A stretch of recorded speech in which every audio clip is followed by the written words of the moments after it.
Bonjour tout le monde et bienvenue sur la chaîne. Dans cette vidéo, on va faire un maquillage avec les produits les plus chers de ma collection. J'ai été dans ma collection pour chaque étape du maquillage et j'ai sélectionné les produits les plus chers en regardant les prix sur internet. Alors il y avait parfois des produits qui avaient plus ou moins le même prix. Donc ce que j'ai fait, c'est que j'ai rapporté le prix à la quantité et j'ai pris celui qui revenait le plus cher au niveau de la quantité, donc du gramme ou du millilitre. Et du coup, j'ai réussi à tout mettre là devant moi. On fera le calcul, je vous afficherai le total au fur et à mesure, enfin les prix au fur et à mesure. Et on va s'amuser avec un maquillage total luxe. On va commencer par la base et pour la base, j'ai la base Veil Mineral Primer de chez Hourglass qui se présente comme ceci. Moi, j'ai regardé à chaque fois les prix des tailles normales, parfois j'ai des miniatures, donc ouais, je vous afficherai les prix des tailles normales. Donc par exemple une base 15 ml, 30 ml, là je suis sur du 8,9 ml, je ne sais pas si c'est la taille normale. Je n'ai pas vraiment le temps de chercher maintenant tous les prix, je l'ai fait juste avant, donc je les afficherai là. Alors, on va appliquer, donc c'est une base avec du SPF 15 et... Hop. Voilà. C'est une base que je n'ai pas trop utilisée, mais qui fonctionne assez bien sur ma peau de mémoire. Alors elle est un peu blanche, même sur ma peau blanche, mais je pense que c'est le côté SPF et ça laisse la peau toute lisse, toute douce. Je vais maintenant appliquer le fond de teint. Pour le fond de teint, je vais utiliser le fond de teint éclat subtil ambiant de chez Hourglass en teinte 3. Je pense que c'est un peu foncé, mais on va le faire. Et du coup, ouais, je savais pas si c'était celui-ci, si c'était le terracotta de chez Guerlain, le dernier, ou si c'était le Gucci. Et du coup, il s'est avéré que c'est celui-ci. Et du coup, c'est un fond de teint avec un fond de teint illuminateur. Voilà, un soft glow. C'est un fond de teint soft glow. De mémoire, il tenait très bien et il se fondait bien à ma peau. Donc on va voir. J'ai mis plus ou moins une pompée de mie.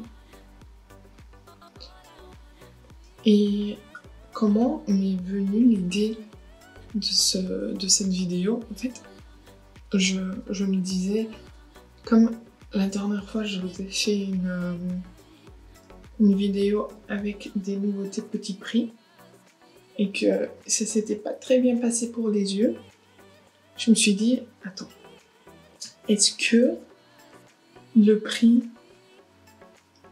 peut changer la tenue, comment dire, la qualité des maquillages? Et du coup, je me suis dit, bah, je vais faire un maquillage que avec des produits très chers.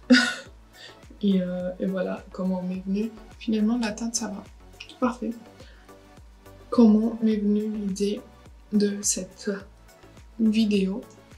Et du coup, j'ai été piocher dans les plus chers de ma collection. Et il est très beau sur le visage. Il se fond très bien. Et ça crée pas un effet de matière. Ça se voit pas trop. Ensuite, au niveau de l'anti-cerne, on a celui de chez Natasha Denona. J'hésitais entre lui, le Dior Backstage et le Charlotte Tilbury. Et le Dior Backstage a un prix un peu plus élevé que les deux, il me semble, mais il a beaucoup plus de quantité, donc il est aux alentours de 11 ml, alors que le Natasha Denona et le Charlotte Tilbury ont aux alentours de 7 ml. Mais le Natasha Denona était un petit peu plus cher que le Charlotte Tilbury, le Beautiful Skin Concealer. Donc, je prends celui-ci.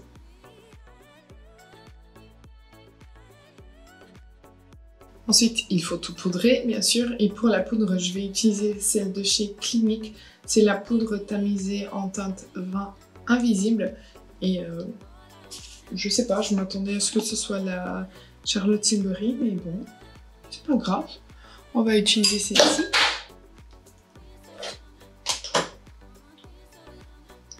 On va utiliser celle-ci si c'est la plus chère. On va pas tricher. Après, c'est une poudre que j'apprécie bien. Je trouve qu'elle tient bien mon maquillage et je trouve qu'elle a en effet un petit effet flouteur, mais elle va pas flouter autant que la poudre Tarte, la nouvelle Amazonian Clay. Pour le bronzer le plus cher de ma collection, c'est le Airbrush Bronzer de chez Charlotte Tilbury que j'ai en teinte une pâle. Et c'est un bronzer, comme vous voyez, que j'aime beaucoup, parce que je trouve qu'ils se font très très bien à la peau. Il est très léger. C'est vraiment... il est trop bien, quoi. Vous voyez, c'est tellement naturel. On a l'impression que je n'ai rien sur ma peau. Ma peau est toute lisse. On dirait que j'ai un filtre. Regardez. Pour le blush, bien sûr, c'était pas très compliqué. Le plus cher de ma collection, c'est le blush de beauté de chez Gucci que j'ai en teinte 04 Bright Coral. Je n'ai même pas hésité parce que je n'ai pas d'autres blushs au-dessus de 50 €.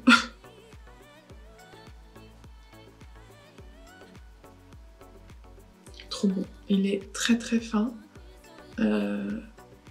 Pareil comme pour le bronzer, il est très très beau et ils se font à la peau. On ne le voit pas du tout en surface. Regardez. En plus, il a cette couleur toute fraîche, toute belle. Pour l'été, c'est l'idéal, même si vous me voyez en pull, hein, parce que fait 16 degrés, il pleut, je ne comprends pas. Je ne comprends pas. Pour l'highlighter le plus cher de ma collection, c'est le Glow Glide Face Architect Highlighter de chez Charlotte Tilbury en teinte Moonlit Glow qui se présente comme ceci. Et c'est pas mon highlighter préféré parce que je trouve que sous la lumière du soleil, on voit des petites paillettes. Mais après, sur la peau, il est très beau. En intérieur, il est très beau. Mais après, avec la lumière du soleil, ça fait ressortir des paillettes que je n'aime pas. Parce que vous savez que je n'aime pas les paillettes sur le teint. Mais vous voyez, c'est une lumière très très belle. Et ils se font super bien à la peau, mais bon, voilà. Il y a juste ce problème des paillettes que je n'apprécie pas forcément. Pour les sourcils, mon crayon à sourcils le plus cher, c'est celui de chez MAC en teinte Stylized et que j'adore parce que c'est juste ma teinte parfaite et il est ni gras ni sec, donc il se travaille super bien. Donc ça vaut le prix pour moi, de mon point de vue, selon mes goûts. J'ai fait bêtise, c'est pas grave. Je prends le goupillon et je vais estomper, voilà.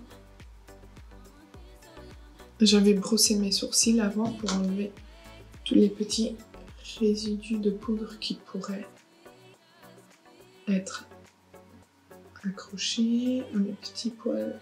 Hop. je trouve vraiment que c'est la teinte parfaite pour mes sourcils. Voilà. Pour les yeux, je vais utiliser une Mothership de chez Pat McGrath parce que c'est la palette la plus chère de ma collection. Je vais faire un œil et j'arrive pour faire l'autre avec vous. Voilà, un œil fait et je viens de me rendre compte que je vous avais pas dit quelle Mothership j'ai utilisé. J'ai utilisé la numéro 7 Divine Rose qui se présente comme ceci. Et elle vient de sortir la nouvelle qui a été en ligne quand? Mercredi ou jeudi, je sais plus. D'ailleurs, il y a eu... je vous parle et je me maquille en même temps, je vais commencer avec ce mat-là. Il y a eu plein de gens qui ont râlé parce qu'apparemment il y a eu une fuite de la palette sur le site officiel de Pat McGrath avant la date officielle de sortie et les gens ont réussi à avoir la nouvelle Mothership qui venait de sortir à moins 30%. Et moi je n'ai pas eu le temps. J'ai été, je pense, 15-20 minutes après que les gens en parlent. Et du coup, je pense qu'entre temps, elle s'est rendue compte et elle a supprimé ce code, elle a retiré la palette. Et voilà. Mais bon, ça aurait été une petite affaire de l'avoir à moins 30%, une nouveauté. Ça aurait été pas mal. Donc voilà, j'applique ce petit mauve dans mon creux et au niveau du coin externe. Ensuite, je prends le marron que je viens appliquer au niveau du coin externe et de mon creux, mais juste ici, plus au niveau du coin externe. Hop. Et je voulais pas faire quelque chose d'aussi foncé, mais je me suis complètement loupée, j'ai trop plongé mon pinceau dans le marron. Et ça a fait comme ça, trop foncé. Mais bon, maintenant, on va faire pareil, parce que je dois aller travailler et je peux pas me permettre d'aller avec un œil différent de l'autre.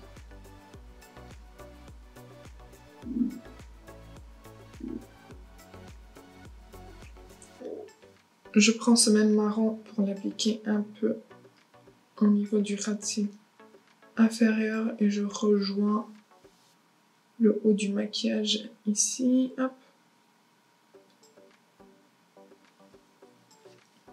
Et je reprends le mauve pour bien tout travailler et que les bords soient plus doux. Et voilà. Ensuite, au niveau des lumineux, j'ai utilisé celui-ci au niveau du coin interne et je l'ai étiré sur la paupière. Donc, coin interne et je l'ai étiré ici. Je l'ai appliqué avec un pinceau, ça fonctionne très bien au pinceau. C'est un champagne très très beau. Voilà.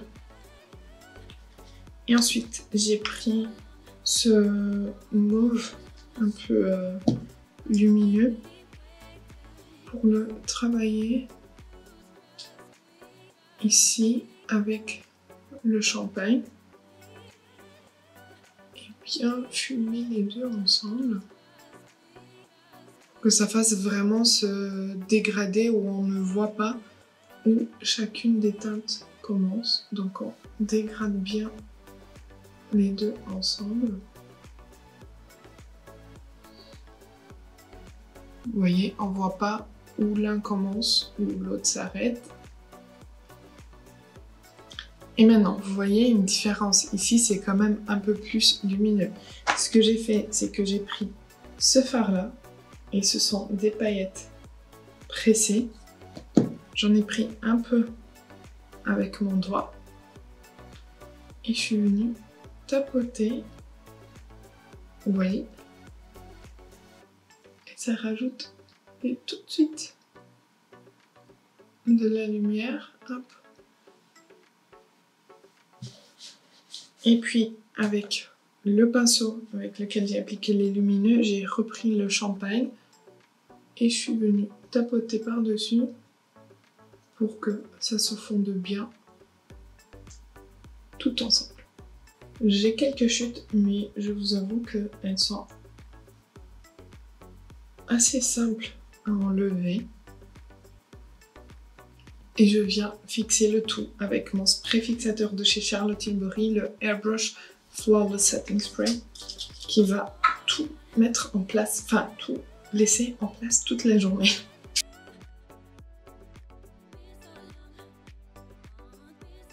Au niveau des crayons pour les yeux, j'en ai pas énormément, du coup le plus cher de ma collection c'est celui de chez Charlotte Tilbury.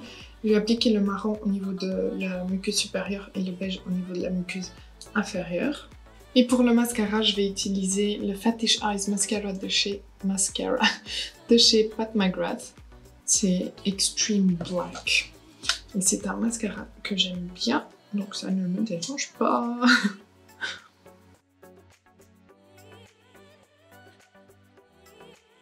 Voilà, le avant-après, vous voyez, ça donne du volume. Et ça donne pas trop de longueur, pas autant que j'aurais aimé avoir, mais ça donne pas mal de volume.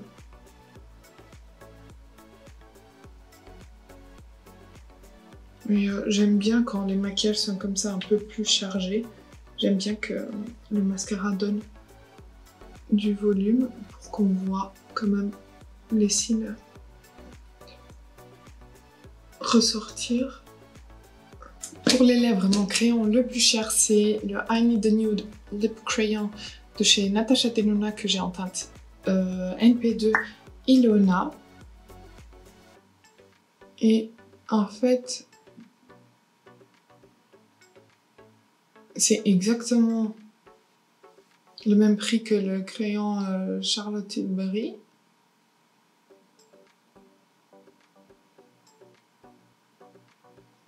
Sauf que le Natasha Denona a moins de quantité, donc. Et pour le rouge à lèvres le plus cher de ma collection, c'est le Luxe Matte Lip Color de chez Bobbi Brown que j'ai en teinte Boss Pink. Je pensais que c'était le Hourglass, mais non, c'est celui-ci. Du coup, je sais pas si ça va aller. Le Hourglass aurait été à merveille, mais je ne peux pas tricher. Donc je vais...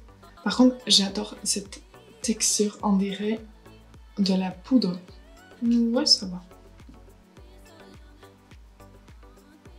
Ça donne un peu une couleur lèvres mordues. Ce n'est pas forcément la teinte à laquelle j'aurais pensé pour ce maquillage, mais avec ce crayon, ça va. C'est vraiment pas mal du tout. Et voilà. Voici pour cette vidéo avec ce maquillage de luxe. On va voir comment ça tient, si ça fonctionne bien. En tout cas, j'aime beaucoup le rendu sur ma peau. Je trouve que ça fait vraiment très glam, très luxueux si je peux me le permettre. Mais ouais, j'ai une peau lissée, bien... Enfin, tout est bien fondu. Donc j'aime bien. J'espère que ça va aller la journée. Je ne pense pas avoir le temps de revenir ce soir. Dans le cas où j'ai le temps, je reviendrai. Sinon, je vous laisse ici. J'espère que ça vous aura plu. N'hésitez pas à liker la vidéo si ça a été le cas. Abonnez-vous si ce n'est pas encore fait. Et moi, je vous dis à bientôt.